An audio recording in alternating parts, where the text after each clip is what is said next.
Summer na. Tara, gawa tayo ng 72,000 o higit pa. Handa ka ng hinge cups? Oo. Next, sa isang kaserola o glass pot o kung ano man lutuan dyan, meron ka, lagay ka ng harina, tapos isang pakete ng jelly powder. Kahit anong kulay pwede, kung saan ka masaya. Oo. Next, tubig, syempre. 4 cups ang nilagay ko, pero kung gusto mo mas marami kang magawa, pwede gawin mo 6 cups yan. O, diba? Additional idea. Gawin mo na. Haluin mo hanggang sa malusaw mo lahat ng dry ingredients. Ayan. Kahit hindi perfectong lusaw, carry lang. Oo. Walang perfectong tao. Salang mo na sa apoy kapag tingin mong lusaw na. Dutuin mo lang hanggang sa bago kumulo. Oo. Sayang kasi apoy pag pakuluin mo pa. Basta pagkatingin mong lusaw na yung jelly powder, push mo na yan. Hango mo, tasalin mo dyan sa bawat hinge cups. Tansyahan lang pagsalin. Oo.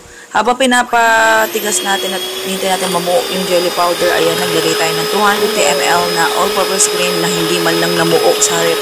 Diyos ko po, 2 weeks na sa rep yan, hindi pa rin namuo. Yung dating brand na ginagamit ko, ang laki na ng pinagkaiba. Oo, watery pa rin siya. Dapat double na yung size niya. Marami na dapat yun. Yan, condensed milk yung nilagay ko, ha.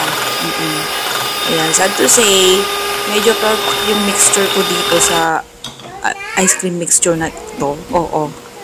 Pero, syempre, dahil nga mahilig tayo magluto, syempre gawa natin ang paraan niyan. Hindi pwedeng masayang ang pagkain. Evaporated milk yung nilagay ko, ha. Kalahating lata lang. Nadismaya talaga ako dito. Oo, sa mixture na to. Pero, push pa rin natin. Makakain pa rin yan. Merong mga nagtitinda pa rin na ganyan ng texture. Oo, ano ka ba? Kaya wag kang manlumo kung halimbawang nalulungkot ka at hindi mo magawa yung ibang ginagawa na iba na super creamy at sobrang lapot ng gawa. Ayan, may kakampi ka na para sa tayo. Tsaka, ganyan talaga. Okay lang yan. Nung nasalin nga sa hinge cups yan, lagay natin sa rep. Oo, hintay natin mamuo. Freezer yan, ha? Ayan. Kinabukasan, binilikan ko siya. Bantay na bantay nga mga anak ko dyan. Hindi pa tapos, eh.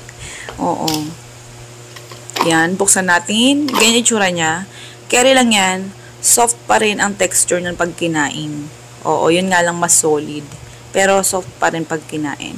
Naglagay ako dito ng isang kutsara ng ayan, bawat isang cups, 1 tablespoon ng condensed milk. Sobrang lapot kasi galing sa rep. Bali kaya ako naglagay niyan, don't worry, hindi yan sobrang tamis at wala namang asukal yung jelly mixture natin, di ba? Sa pinaka-toppings, naglagay ako ng Oreo Crush. Kahit anong biskwit na dinurog, pwede mo lagay dyan kung saan ka masaya, kung anong gusto mong ilagay. Pagkalagay mo ng toppings, pwede mo na iserve yan agad-agad. Ayan. By the way, tagasan ka nga pala. Comment mo naman kung tagasan ka. Malay mo, ikaw na yung susunod na mabigyan natin ng libreng electric hand mixer or silicone utensils. Ayan na. Okay, di ba? Pagka ganyan na, pwede mo na siya iserve. Oo. Kung gusto mo na iserve. Oo. Pwede naman, kung wala pang bibili, tapos gusto mo naka-ready na siya, pwede naman ilagay mo ulit sa rep.